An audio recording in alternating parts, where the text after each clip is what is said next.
Subscribe करें और bell दबाएं ताकि कोई खबर रह न जाए।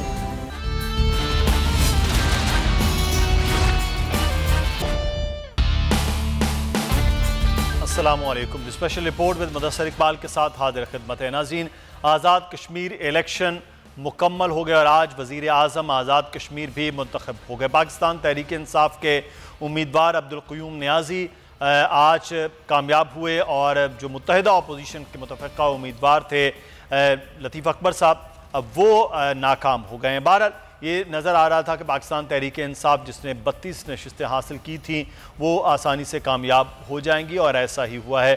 और मुत्तहिदा अपोजिशन के चौधरी लतीफ़ अकबर ने 15 वोट हासिल किए हैं। अब देखना ये है कि अगले आने वाले वक्त में जो बड़े बड़े नाम थे पाकिस्तान तहरीक इंसाफ के उम्मीदवार के तौर पर, बैरिस्टर सुल्तान महमूद जो साबिक़ वज़ीर आज़म भी रह चुके हैं, ख़ासे सरगर्म रहे हैं। सरदार तनवीर इलियास इस इलेक्शन मुहिम के सिलसिले में उनका नाम का कुर्रा भी नहीं लिखा।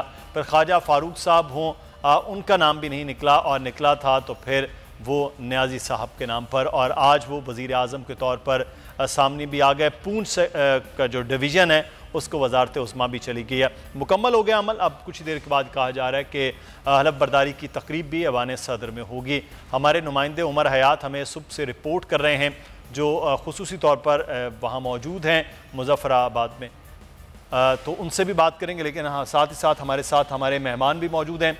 सेनेटर गौस मोहम्मद नियाज़ी साहब पाकिस्तान मुस्लिम नून के रहनुमा हैं। नियाज़ी साहब, आपका भी बहुत शुक्रिया। और ज़्यादा चटान साहब पाकिस्तान पीपल्स पार्टी के रहनुमा हैं, वो भी हमारे साथ मौजूद हैं, उनका भी शुक्रिया अदा करते हैं। उस्मान सईद बसरा साहब पाकिस्तान तहरीक इंसाफ के रहनुमा, वो भी हमारे साथ होंगे प्रोग्राम में। लेकिन वहाँ की ताज़ा तरीन मुज़फ़्फ़राबाद की सूरत हाल जान लेते हैं।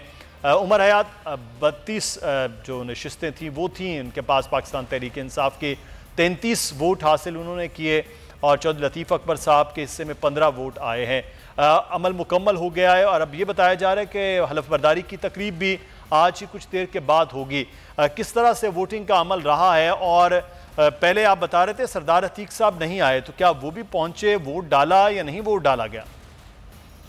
बिल्कुल मुदस्सिर, सरदार अतीक साहब जो है, जो मुस्लिम कॉन्फ्रेंस के वाहिद मुंतखब मेंबर असेंबली हैं, वो ऐवान में नहीं आए। और जो 33वां वोट पड़ा है अब्दुल क़य्यूम नियाज़ी को वज़ारत उज़्मा के लिए, वो जम्मू कश्मीर पीपल्स पार्टी के सरदार जो है वो हसन का है। और ये यकीनी तौर पर हमने देखा है कि आज जिस वक्त पोलिंग शुरू हुई और उस वक्त से लेकर जो है वो पोलिंग के अख्ताम तक ये चमगुइयाँ ज़रूर थी कि तहरीक इंसाफ को शायद पड़े, लेकिन वो चमगुइयाँ भी दम तोड़ गई। और हमने ये देखा कि जो तहरीक इंसाफ ने अपनी हासिल करदा नशिस्तों से ज़ायद एक वोट हासिल किया और JKPP ने उनको ये वोट दिया। अब्दुल क़य्यूम नियाज़ी साहब जो है वो वज़ीर आज़म मुंतखब हो चुके हैं और एक बड़ी मैसिव विक्ट्री उन्होंने हासिल की है। और लेकिन उसके साथ साथ आज़ाद कश्मीर की सियासी तारीख में पहली दफ़ा ऐसा हुआ है कि एक आम जो पार्टी का रहनुमा जो है उसको वज़ारत उज़्मा के लिए नामज़द किया गया और फिर उसको वोट भी किया गया। एक प्रेसिडेंट ये चला आ रहा था कि जो भी किसी भी वफाकी जमात, जो वफाक से मुंसलिक कोई जमात है, तो अगर उसका कोई प्रेसिडेंट है तो वो वज़ीर आज़म मुंतखब होता है। या इसके अलावा जो आज़ाद कश्मीर सतह की जमातें हैं, मुस्लिम कॉन्फ्रेंस थी या JKPP थी, तो जो लोग थे वो जो प्रेसिडेंट होते थे वो जो है वज़ीर आज़म मुंतखब होते थे। लेकिन ये आज़ाद कश्मीर की पार्लिमानी तारीख में पहली दफ़ा हो रहा है कि एक रहनुमा जो है, जो एक मेंबर थे, वो जो है वो वज़ीर आज़म मुंतखब हुए हैं। और क्योंकि ये कहा जा रहा था कि बैरिस्टर सुल्तान महमूद चौधरी की जानिब से रेजिस्टेंस सामने आ रही है, लेकिन बैरिस्टर सुल्तान महमूद चौधरी जो है वो अब्दुल क़य्यूम नियाज़ी को वोट देकर सबसे पहले जो है वो ऐवान से निकले हैं। और उनके बाद जो है वो शाहिदा सगीर थी, वो निकले। जो हलफ बर्दारी की तकरीब है, अब से कुछ देर बाद जो है वो प्रेसिडेंट हाउस में होगी और सरदार मसूद अहमद खान जो है वो अब्दुल क़य्यूम नियाज़ी से जो है वो हलफ लेंगे वज़ीर आज़म आज़ाद कश्मीर का। तो एक यकीनी तौर पर जो अफवाहें या चमगुइयाँ थी वो दम तोड़ गई 4 से 5 लोगों के नाम सामने आ रहे थे वज़ारत उज़्मा के लिए, वो भी तमाम चीजें जो है वो 4 नाम सामने ज्यादा आ रहे थे। उन नामों में तो कोई नाम ना आया उमर हयात, लेकिन जो अब्दुल क़य्यूम नियाज़ी साहब हैं उनके नाम का कुर्रा निकला है और वो वज़ारत उज़्मा के लिए मुंतखब भी हो गए हैं। कुछ ही देर के बाद उनकी हलफ बर्दारी की तकरीब भी होगी। हमें आप मुसलसल रिपोर्ट कर रहे थे, बहुत शुक्रिया उमर आपके वक्त का। हमारे साथ अखुंज़ादा चटान साहब पाकिस्तान पीपल्स पार्टी के रहनुमा और मौजूद हैं उस्मान सईद बसरा साहब भी पाकिस्तान तहरीक इंसाफ के रहनुमा। उस्मान सईद बसरा साहब, पाकिस्तान तहरीक इंसाफ कामयाब हो गई, वज़ारत उज़्मा के लिए नाम कुछ थे, खान साहब ने सरप्राइज़ कुछ और ही दे दिया, और ये भी थोड़ा अलग हुआ कि वज़ारत उज़्मा के लिए प्रेसिडेंट जो होते हैं, अभी उमर हयात बता रहे थे, उस रिवायत को भी, उस रविश को भी जो है वो तोड़ दिया गया और एक मेंबर को वज़ारत उज़्मा पर लाया गया। ये खान साहब की ये जो सरप्राइज़ देना है, ये अपोजिशन के लिए तो चलें ठीक होता है, ये अपनी जमात, अपने रहनुमाओं, अपने कारकुनान और अपने वोटर्स को भी खान साहब ऐसी ही सरप्राइज़ देते हैं। बिस्मिल्लाहिर्रहमानिर्रहीम। मुदस्सिर भाई, तो आपका बड़ा शुक्रिया। सबसे पहले मैं तमाम तारीफ़ें अल्लाह सुब्हानहू व तआला के लिए हैं जिसने पाकिस्तान तहरीक इंसाफ को पाकिस्तान मरकज़ी हुकूमत के बाद पंजाब, KP, बलूचिस्तान, आज़ाद कश्मीर, गिलगित बल्तिस्तान में तमाम जगहों पे अल्हम्दुलिल्लाह अब तब्दीली की एक हवा चल रही है और तमाम लोग कश्मीर से लेके गिलगित बल्तिस्तान से लेके कराची तक, पेशावर से लेके तो आपके कोयटा तक लोग अल्हम्दुलिल्लाह पाकिस्तान के वाहिद सादिक और अमीन इमरान खान पर एतमाद कर रहे हैं, उनकी पॉलिसीज़ को इंडोर्स कर रहे हैं, इमरान खान के एब्सोल्युटली नॉट के साथ खड़े हुए हैं। अल्हम्दुलिल्लाह एक सुरखरू होती हुई कौम, उभरती हुई कौम अपने लीडर, अपने कप्तान, अपने वज़ीर आज़म के साथ अल्हम्दुलिल्लाह दुनिया के सामने पूरे कद के साथ खड़ी होती नज़र आ रही है, तो अल्लाह का बहुत शुक्र है। दूसरी बात यह है, देखिए आज सुबह से बहुत से लोग जो कि आज़ाद कश्मीर इलेक्शन के रिज़ल्ट के बाद ज़हनी और जिस्मानी तौर पर बीमार हो गए थे बेचारे, और सियालकोट की शिकस्त ने तो बिल्कुल ही उनको नढाल कर दिया, तो उनको समझ नहीं आ रही थी अब वो क्या करें। तो कुछ तो बेचारे वैसे ही सियासी क्वारंटाइन में चले गए हुए थे, लेकिन उनके जो आगे फ्रेंचाइज हैं, जो उनके बिग माउथ पीस हैं, आज सुबह से वो लगे हुए हैं जी ये क्या हो गया जी, ये एक नई, एक लसानी और एक थर्ड क्लास किस्म की गुफ्तगू जो है वो सोशल मीडिया पर अपने जहन का एक गन जो है उसको फैला रहे हैं। देखिए मसला क्या है, नियाज़ी साहब हमारे कारकुन हैं, वो पाकिस्तान तहरीक इंसाफ के साथ गुज़श्ता 4-5 साल से जुड़े हुए हैं, नंबर 1। दूसरी बात, वो वज़ीर आज़म पाकिस्तान का एतमाद हैं। तीसरी बात, उनके ऊपर आज़ाद कश्मीर के कश्मीरियों ने एतमाद का इजहार किया हुआ है। तो कहाँ से आगे भी आपकी सारी ये गुफ्तगू, आप हार गए हैं तो कहिए कि हमारा बयानिया हार गया है, आप हार गए हैं तो कहिए लोगों ने आपकी पिछली 5 साल की हुकूमत को शिकस्त दो चार किया है, आप हार गए हैं तो कहिए ना जी कि कश्मीरियों ने जंदाल और उसको रिजेक्ट कर दिया है, आप हार गए हैं तो कहिए ना जी कि सियासत में नमूल जो एक गैर तरबियत याफ्ता एक सियासी लीडरशिप गई थी आज़ाद कश्मीर के अंदर, उसने सियासत में धड़ तख्ता कर दिया है। आज इंशाअल्लाह ताला जैसे आज़ाद कश्मीर का आपने देखा कि वज़ीर आज़म अभी कुछ देर में हल्फ उठाएंगे, इस तरह ही बाकी तमाम जगहों पे पाकिस्तान तहरीक इंसाफ की हुकूमत पाकिस्तान के लोगों के एतमाद और वोट की ताकत के साथ खड़ी हुई है, और इंशाल्लाह इससे भी ज़्यादा सरप्राइजिंग रिजल्ट जो है वो इंतज़ार कर रहे हैं 2023 के अंदर, जब आपको नज़र आएगा कि सिंध के अंदर भी अल्लाह के सरप्राइजिंग रिजल्ट्स जो हैं वो तो अब देखते हैं कि क्या होते हैं, लेकिन बहरहाल ये सरप्राइज़ वज़ीर आज़म का वो था कि वो हो गया।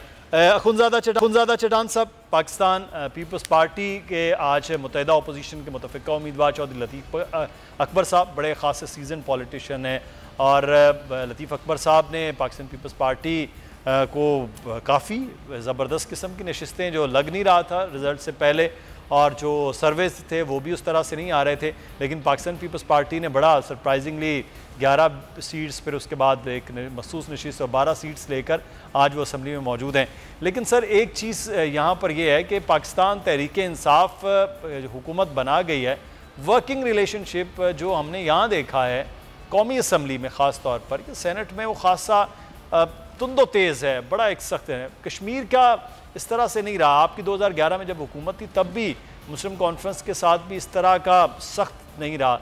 आप समझते हैं कि तहरीक इंसाफ हो, पाकिस्तान पीपल्स पार्टी हो या फिर पाकिस्तान मुस्लिम नून, वर्किंग रिलेशनशिप जो है वो कश्मीर के अंदर अपोजिशन और हुकूमत वो बेहतर चलेगा? बिस्मिल्लाहिर्रहमानिर्रहीम। मुदस्सर साहब, आज तो शुहदा का दिन है, तो अगर इजाज़त हो जी बिल्कुल बिल्कुल तो सर। मैं इन नौजवानों को, इन शुहदा को, इन अजीम लोगों को जिन्होंने अपना आज हमारे और हमारे बच्चों के कल के लिए कुर्बान किया और उन्होंने इस मुल्क के लिए जान की कुर्बानियाँ दी, और सलाम पेश करता हूँ इन माओं को जिन्होंने ऐसी सुकूत लाए थे, जो उन्होंने अपने मुल्क पे अपनी जानें कुर्बान कर दी, और इनके ख़ानदानों को इनके शहादतों पे मुबारकबाद देता हूँ, क्योंकि शहादत कोई आम मर्तबा नहीं है। बिल्कुल ये अल्लाह ताला पसंदीदा लोगों को देते हैं, तो उसको जितना भी फख्र करे अपने शुहदा पे, मेरे ख्याल से कम होगा, मैं उसको मुबारकबाद पेश करता हूँ। दूसरा ये कि लोग कहते हैं कि सरप्राइज़ है, मेरे लिए तो कोई सरप्राइज़ नहीं था। मेरे 2-3 दिन के सारे टॉक शोज़ निकाल के जो कश्मीर इलेक्शन के बाद हुई है, मैंने यही कहा है कि आप सेलेक्टेड क्या जो रिमोट है, इसमें एक और बटन का इजाफा होगा, और कश्मीर के लिए भी कोई इस तरह का बंदा ढूंढा जाएगा जिस तरह की पुख्तनख्वा के लिए महमूद खान ढूंढा गया, जिस तरह के पंजाब के लिए बुज़दार ढूंढा गया, और अब कश्मीर के लिए भी कोई बुज़दार टाइप का चीज़ आएगा कि बनीगाला से इसको कंट्रोल किया जा सके। क्योंकि हम इमरान खान को जानते हैं, ये इनका ट्रैक रिकॉर्ड है, वो किसी ऐसे बंदे को सामने नहीं लाना चाहते जिस तरह के आप लोगों ने कहा कि माजी में पार्टियों की कोशिश यही होती थी कि हम कोई ऐसा बंदा सामने लाए जो वो डिलीवर करे, जो वो सीजन पॉलिटिशियन हो, जो वो बोर्ड हो, इस तरह का कोई बंदा आए। तो ये तो आप पंजाब को देख ले, पंजाब को किसके हवाले किया है, और ये बुज़दार की वजह से महमूद खान का लोगों का नहीं पता। अगर महमूद खान के बारे में मीडिया ने थोड़ा फोकस किया तो ऐसे ऐसे कहानियां सामने आ जाएंगी कि लोग दंग के रह जाएंगे कि भाई ये किसको ये इस मनसब पे बिठाया है। तो वही ट्रैक रिकॉर्ड जो था वो हुआ, एक बुज़दार बिठाया गया। सर क़य्यूम नियाज़ी साहब तो वज़ीर रह चुके हैं, मुस्लिम कॉन्फ्रेंस के दौरे हुकूमत में जंगलात के, खुराक के, पुराने पॉलिटिशियन है मुस्लिम कॉन्फ्रेंस के सर, वो आप उनको कंपेयर कैसे इसका जो है, आप ज़लज़ला ज़दगान के लिए जो फंड्स आया था, इसमें भी इसका एक रिकॉर्ड है, तो इसको कंट्रोल करना भी आसान है। अगर ये इधर उधर जाएगा तो वो फंड्स के केसेस निकालेंगे, नाम भी कमाएंगे कि देखो हम अपने वज़ीर आज़म को भी नहीं छोड़ते हैं, और उसको भी ठीक ठाक रास्ते पे चलाएंगे। जिस तरह के अभी एक MPA बेचारे से माफ़ी लिखवा दिया, एक बार उन्होंने ज़बानी कलामी माफ़ी दी, फिर उसको इतना मजबूर किया कि उन्होंने लिख की दिया, इनकी इज्जत को है जो वो खाक में मिला दिया। तो इस तरह करना इस बंदी के लिए आसान होगा, और हम तो चाहते हैं पाकिस्तान पीपल्स पार्टी के हमारा अच्छा वर्किंग रिलेशनशिप हो, और इस वजह से हमने जिस बंदे को वहाँ पे पार्लिमानी लीडर बनाया, तो आपको पता है वो कितना सीजन पॉलिटिशियन है। लेकिन ये बंदा जो जिसका नाम इमरान खान है, जब वो लोगों को तब क्या देते हैं जो अपोजिशन को गालियाँ दे दे, जब वो इन लोगों को नवाजते और कहते हैं कि ओ मेरी शीरू आ गया, जो टॉक शो में किसी को थप्पड़ मारे, तो आप मुझे बताइए फिर शरीफ से शरीफ बंदा भी हुबूरी बन जाती है कि इमरान खान की तबकी लेने के लिए, इमरान खान की शाबाशी लेने के लिए वो लोगों को गालियां। चले सर, इसकी रविश जो है वो कम अज़ कम कश्मीर में इस तरह से नहीं होती है, तो खुदा करे कश्मीर के असम्बली के अंदर इस तरह का मामला ना हो। हमारी तो ये दुआ है कि वहाँ इस किस्म का अमल ना हो। गौस मोहम्मद नियाज़ी साहब, पहले जो नाम सामने आ रहे थे उस पर भी अपोजिशन को एतराज़ था कि जी ATMs आ रही हैं, ATMs को नवाजा जा रहा है, अचानक किसी एक और आदमी को दे दिया है, तब भी अपोजिशन को एतराज़ है। तो सर मेंबर तो वही वज़ीर आज़म बनेगा ना जो जीत कर आया है, जो किसी पार्टी का हो, चाहे वो राजा फारूक हैदर साहब हों, चाहे वो चौधरी लतीफ़ अकबर साहब हों, चाहे वो आज अब्दुल क़य्यूम नियाज़ी साहब हों, जितना तो उसने ही है जो मेंबर बनकर आया। तो इसमें क्या है, कभी ATMs पर एतराज़ है, कभी एक आम आदमी पर एतराज़ है।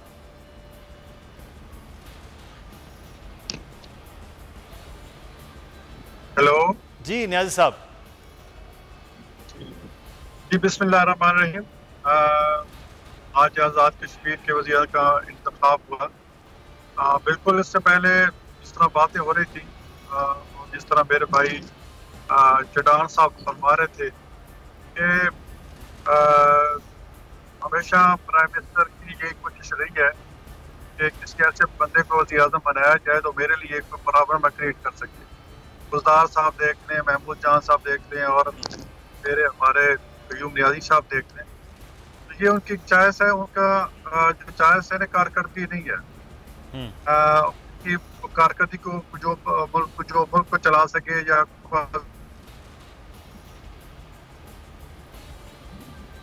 जी गौस मोहम्मद साहब,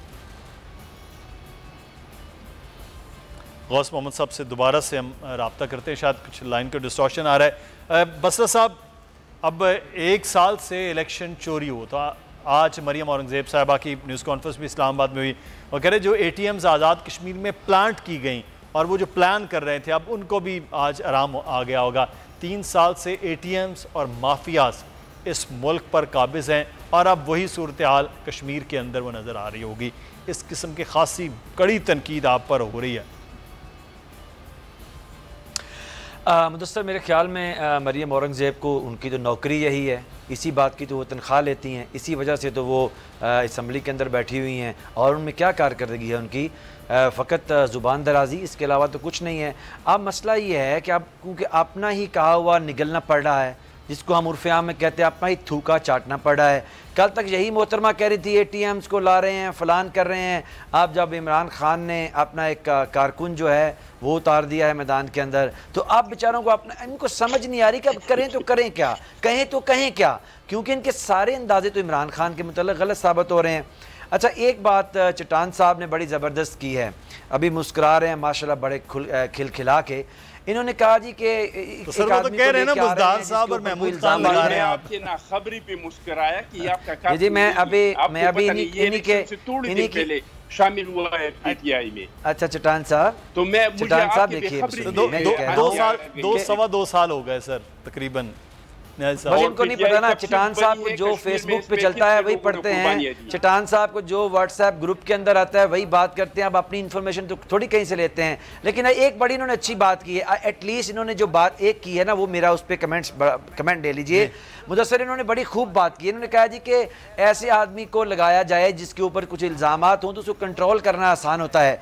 जरदारी साहब सारा आधा सिंध लूट के खा गए हैं, बाकी का आधा ओमनी वाले खा गए हैं, और इन दोनों का लूटा हुआ शेयर कर रहे हैं अपना जरदारी साहब के बेटे, और उनके साथ आगे स्टेक होल्डर और शेयर होल्डर हैं मुराद शाह साहब। इन सब के ऊपर नैब ने लूट मार के घसूट के पाकिस्तान से चोरी डाके के केसेस बनाए हुए हैं। इसका मतलब ये है कि इनको तो फौरी तौर पे पॉलिटिक्स से पीछे करना चाहिए, क्योंकि इनके बकौल ये है कि इनको कंट्रोल करना बड़ा आसान है। हम तो पहले दिन से कह रहे हैं कि आप पर्ची माफी हैं भाई, पर्ची लेके आप पार्टी पे आ गए थे, आपकी अपनी कोई कंट्रीब्यूशन नहीं है, आपको कंट्रोल किया जाता है ना बकौल आपके चट्टान साहब। कंट्रोल करना इसलिए जरदारी साहब के बेटे को आसान है कि वो अयान अली के साथ एक ही अकाउंट से पैसे खर्चते रहे हैं। अयान अली के पैसे कहां से आते रहे हैं ये लंबी डिबेट हो जाएगी। तो मैं बिल्कुल इनसे एग्री करता हूं कि जिन लोगों को कंट्रोल किया जा सके, जिनके ऊपर नैब के केसेस हों, जो चोरी लूट खसूट में मुलव्वस हों, उनको कम अज कम इक़्तिदार तक नहीं आना चाहिए, क्योंकि उनको कंट्रोल करना आसान होता है। अब उनको कंट्रोल कौन करता है?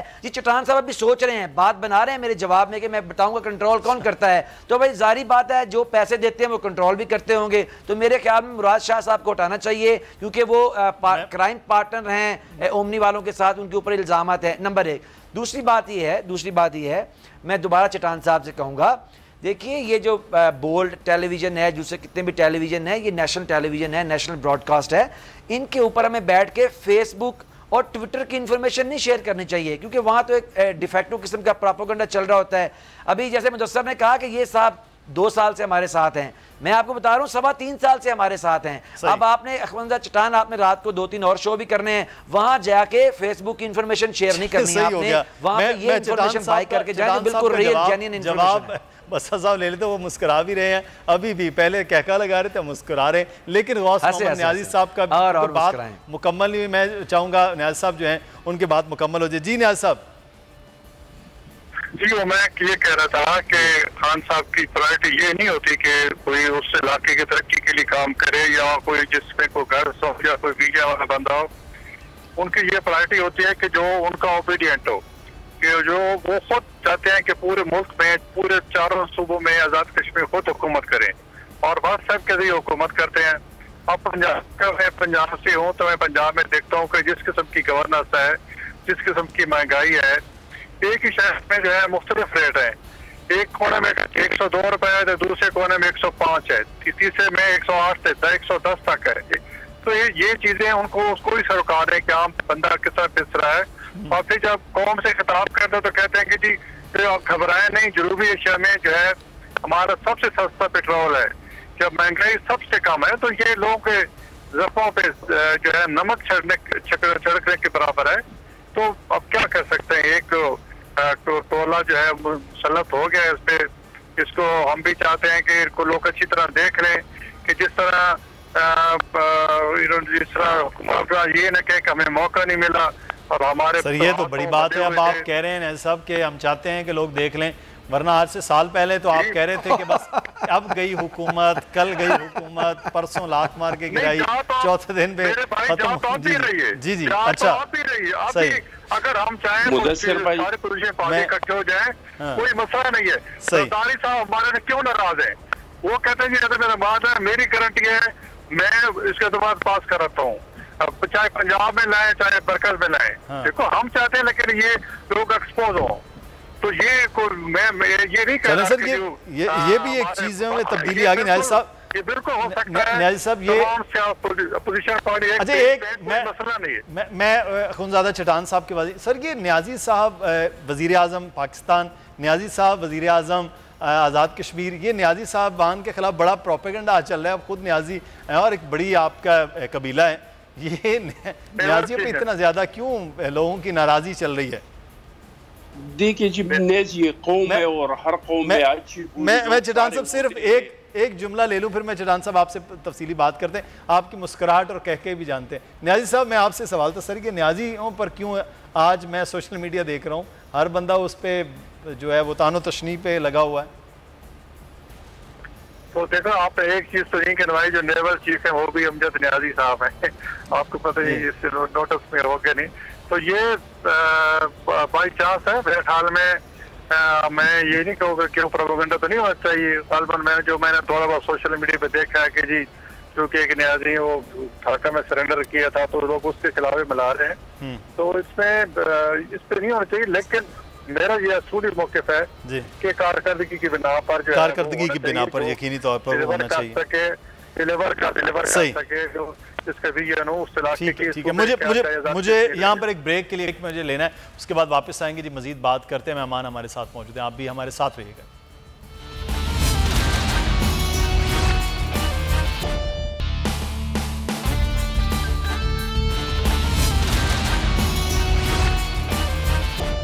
ब्रेक के बाद आपको खुश आमदीद कहते हैं। हम कश्मीर इलेक्शन पे बात कर रहे थे।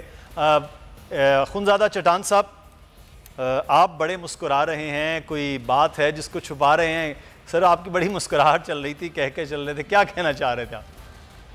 मैं वो मुस्कुराहट वाली बात पे भी आ जाता हूँ, लेकिन मुझे पीटीआई वालों से कोई गिला नहीं है।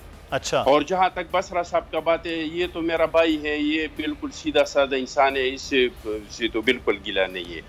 गिला शिकवा हमारे इन लोगों से है जिन्होंने ये मखलूक हमारे ऊपर सियासत में मुसल्लत किया है। अच्छा। यानी अब इससे बड़े शर्म की बात क्या हो सकती है कि 3 साल हो गए, 3 साल में न इन लोगों ने औरत को छोड़ा, न मर्द को छोड़ा, न शब बारात को देखा, न ईद को देखा। फरियाल तालपुर को इस दिन गिरफ्तार किया जो ईद का दिन था, जो चेयरमैन बिलावल भुट्टो कश्मीर में यकजहती के लिए गया था कि इंडिया को हम दिखाएं कि कश्मीर पे हम एक है। इसी दिन फरियाल तालपुर को गिरफ्तार किया, बीमार जरदारी साहब को गिरफ्तार किया, मरियम एक खातून ने उसको गिरफ्तार किया, लेकिन अभी तक एक अदेले का करप्शन किसी पे साबित नहीं हुआ। और फिर भी ये नेशनल टीवी पे बैठ के और ये लोग इतने बेशर्मी से इल्जामात लगाते हैं, तो इस पे हमारे इन लोगों से कोई गिला शिकवा नहीं है। पूरा गिला शिकवा हमारे इन लोगों से है जिन्होंने सियासत में ये मखलूक जो है हम पे नाजिल किया है और सियासत पे मुसल्लत किया है। तो इन लोगों से हमारा गिला शिकवा है। अब इन लोगों ऐसे लोग कि एक वफाकी वजीर दिफा, ऐसा मखलूक जो असेंबली के फ्लोर पे खड़े हो जाते और कहते हैं कि मेरी सूबे में कोई कच्चा घर नहीं है। यानी पुख्तनख्वा का कह रहे हैं, जो पुख्तनख्वा के 50 लाख लोग मजदूरी के लिए कराची में है, कराची में मजदूरी कर रहे हैं, उनको अपनी सूबे में अपने घर में रोजगार नहीं मिल रहे हैं। और सिर्फ मेरे बाजोड़ से हर रोज 3 यूटान, ये बड़ी बड़ी गाड़ियां जो है वो कराची के लिए निकलते हैं। वो बंदा फ्लोर पे खड़ा होकर और कहते हैं कि भाई कहाँ पे हैं हमारे इलाके। बात कर रहे हैं इस वक्त कश्मीर इलेक्शन के और ओवरऑल एक सियासी सूरत हाल के हवाले से। तो चटान साहब की बात हो रही थी मुसल्लत वाला, तो मुसल्लत में तो अब उस्मान सईद बसरा साहब, अब ये कहा गया महमूद खान साहब के हवाले से, दोनों अहबाब ने, हमारे शुरका गुफ्तगू ने बात की, उन्होंने कहा बुज़दार साहब हो, महमूद खान हो, ये लगाए गए हैं, मुसल्लत किए गए और ये चलाए जा सकते हैं। तो क्या पंजाब में भी फिर सबसे बड़ा सूबा है 12-12.5 करोड़ की आबादी का, वहाँ भी फिर ये सूरत हाल है? फिर दूसरा KPK के अंदर भी ये, तो फिर कश्मीर में भी वही तजुर्बा करना चाह रहे हैं आप? देखिए जी, ये बंदा है। अच्छा मुदस्सर, आपको एक चीज़ का मालूम होना चाहिए कि क्यों, आखिर क्या वजह है कि ये पीपल्स पार्टी बेचारी कभी एक वक्त के अंदर पूरे मुल्क की पार्टी थी, सिमट के क्यों अंदरूनी सिंध के अंदर चली गई, और मुस्लिम लीग नून जो एक वक्त के अंदर पाकिस्तान भर में एक सियासी हिस्सा ले रही थी, आखिर क्यों सेंट्रल पंजाब का में चली गई? इसकी वजह यह है कि जो लोग जिन्होंने हमें मुसल्लत किया है ना इनके ऊपर, वो है पाकिस्तान के अवाम, पाकिस्तान के लोगों ने हमें वोट दिया है।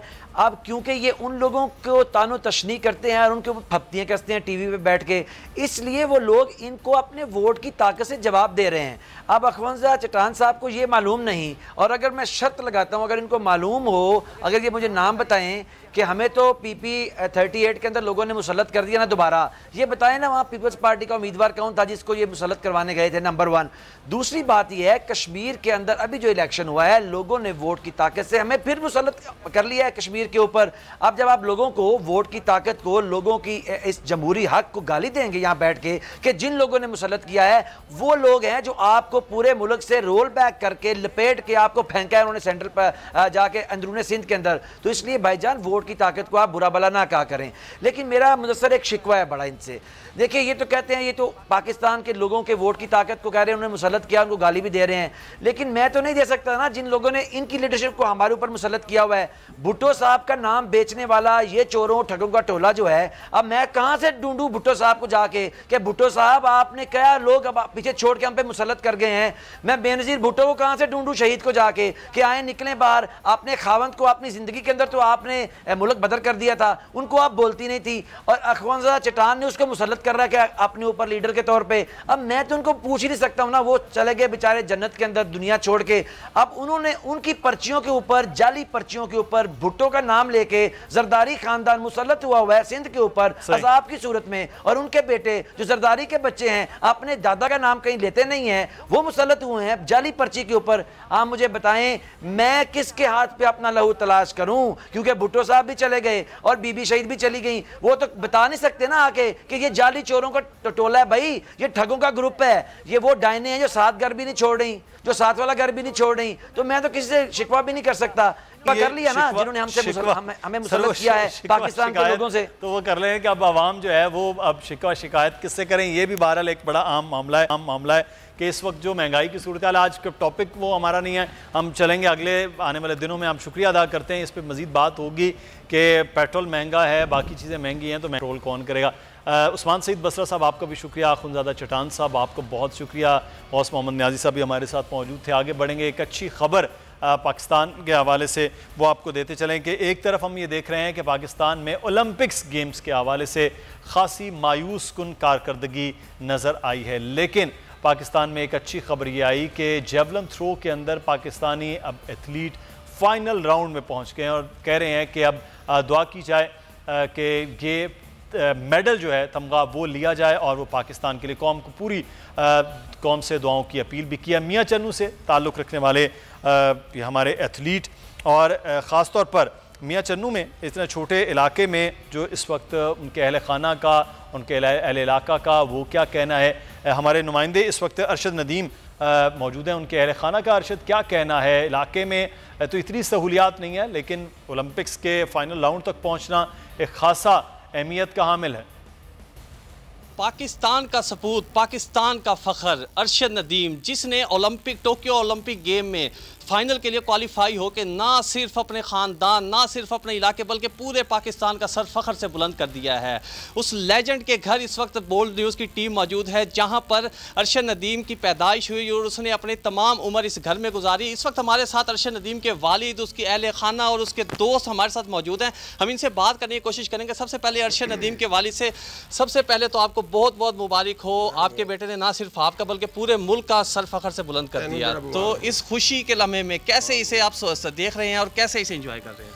अजी जनाब बड़े खुश हैं। ये अल्लाह ताला ने आप मोहम्मद सल्लल्लाहु अलैहि वसल्लम नबी प्यारे ने मदद की, अल्लाह ने मदद की, आवाम ने मदद की, पाकिस्तान के आवाम ने उन्होंने बड़ी मेहरबानी मठियाइयाँ वंडते, मतलब मजदूरों की भी जगह है नहीं गा। ये अल्लाह ताला लग्या वा आवाम की दुआवां नाल पाकिस्तान का झंडा इंशाअल्लाह अज 4 तरीक अज भी उन्हें लिया वा, इंशाअल्लाह अल्लाह के हुक्म नाल पाकिस्तान का झंडा 7 तरीक को लैके आएगा।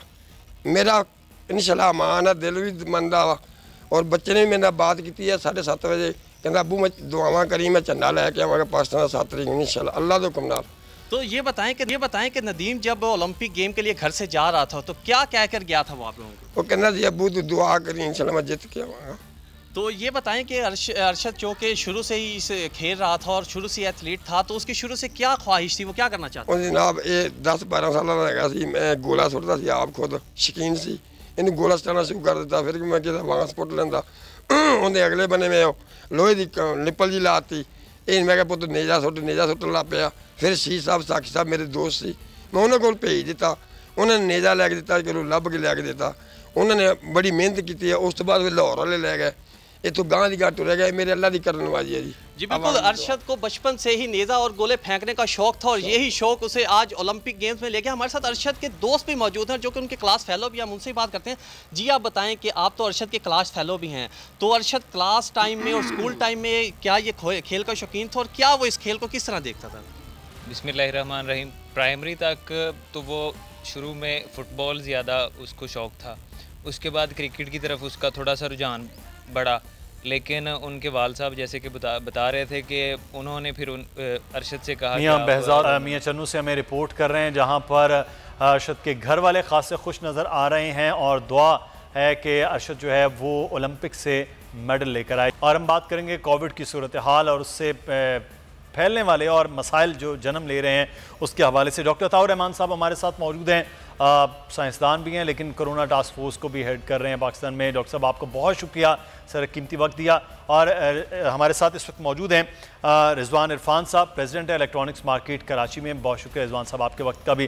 डॉक्टर साहब ये कोविड की हैयत बदल रही है, मुख्तलिफ वायरसेस पाकिस्तान में आ रहे, सूरत हाल पेचीदा हो रही। हमने देखा कि सिंध में तो मुकम्मल लॉकडाउन जैसी कैफियत रह गई, लेकिन पंजाब में और बाकी सूबों में जो NCOC ने ऐलान किया वो कदर थोड़ा सा मुख्तलिफ है। इस वक्त सर सिचुएशन क्या वाकई इतनी गंभीर है कि जो सिंध में मुकम्मल लॉकडाउन जैसी एक कैफियत है 8 तारीख तक रखने का, तो क्या ये ज़रूरी था कराची के हवाले से, सिंध के हवाले से फ़ैसला करना? बिस्मिल्लाहिर्रहमानिर्रहीम जी शुक्रिया। बात यह है कि ये जो डेल्टा वायरस है, ये अभी तक जितने वेरिएंट्स आए हैं कोरोना वायरस के, इसके सबसे ज़्यादा ख़तरनाक है। और जो चाइनीज़ वायरस जो शुरू में जो कोविड-19 जो पाया गया था वुहान में, उसके मुकाबले में ये 1200 गुना ज़्यादा ख़तरनाक है अपने स्प्रेड में। यानी कि जो पेशेंट जो होता है जिसको ये लगता है तो उसका वायरल लोड, जो वायरसेस निकलते हैं उसके मुंह से जब वो खांसता है या सांस लेता है, वो 1200 गुना ज़्यादा होते हैं बनस्बत ओरिजिनल वायरस से, जिसकी वजह से जिस मुल्क में ये पहुंचा है उस मुल्क में तकरीबन पूरी तरह छा गया है, बाकी सब वेरिएंट्स को दबा दिया है, चाहे वो बांग्लादेश हो, चाहे वो हिंदुस्तान हो, चाहे वो अमेरिका हो, बरतानिया हो, हर जगह ये छा गया है। और ये डेल्टा और डेल्टा प्लस वायरस तो नहायत ही ख़तरनाक सिचुएशन है इस वक्त।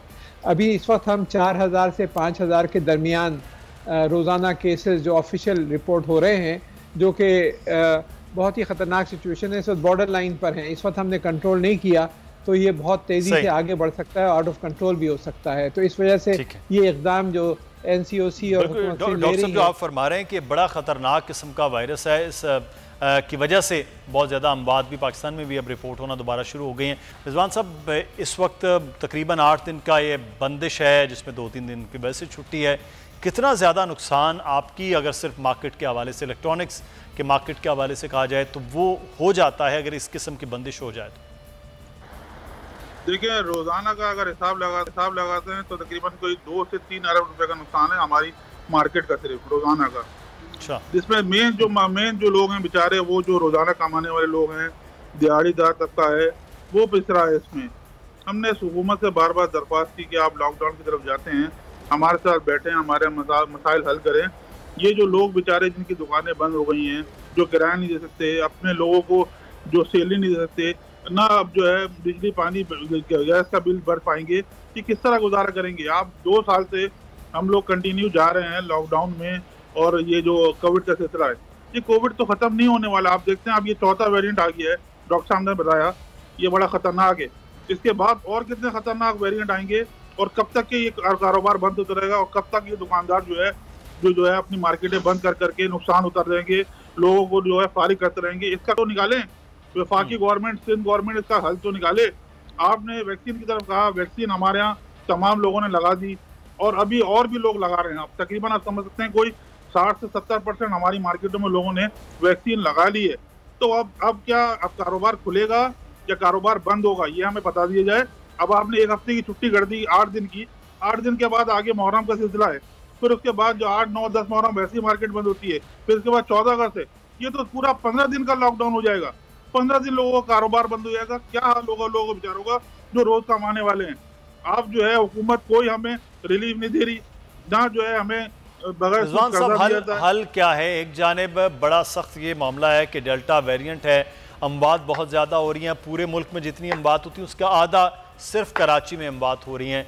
हुकूमत ये कह रही है कि हम मजबूर हैं लॉकडाउन की सूरत में। ताजिर बरादरी खासी परेशान है, दिहाड़ीदार मजदूर वो तो बेचारा बिल्कुल पिस गया है।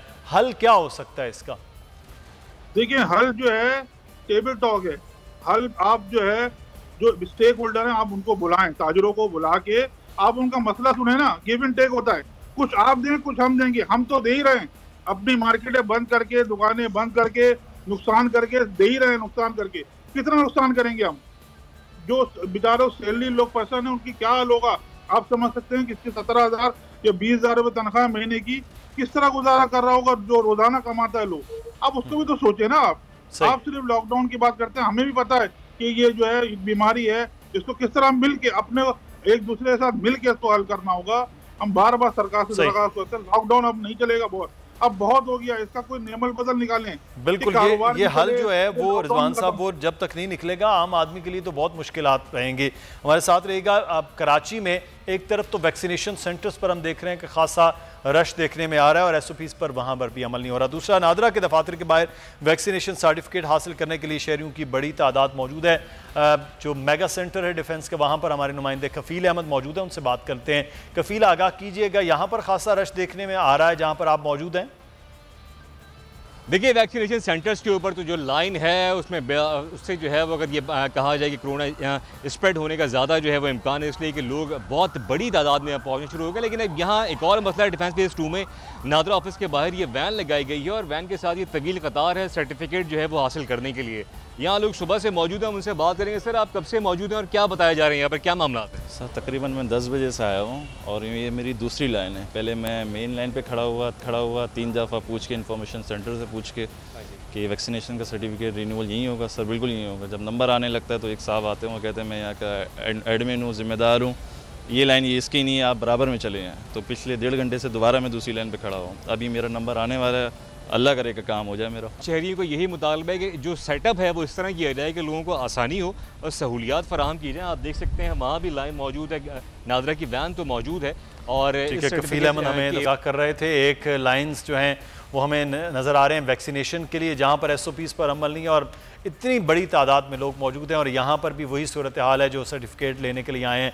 तो जहाँ मार्केट्स में स्प्रेड होने से रोकने के लिए मार्केट्स बंद की गई हैं, वहीं पर वैक्सीनेशन सेंटर पर जिस किस्म का रश है, खुदा न खास्ता यहाँ से भी उसी तरह से कोरोना फैल ना जाए। रिजवान इरफान साहब, आपका बहुत शुक्रिया, हमारे साथ मौजूद थे। और ये वैक्सीनेशन का फौरी तौर पर अमल आप मुकम्मल करवाएं, इसी से ही इस वक्त महफूज रह सकते हैं। लेकिन ख़ास तौर पर जो SOPs पर बार बार हुकूमतें NCOC कह रही है उस पर अमल करें, तभी अपनी ज़िंदगियों को महफूज रखा जा सकता है। प्रोग्राम से मुदस्सिर इकबाल को इजाज़त दीजिए। अल्लाह हाफ़िज़।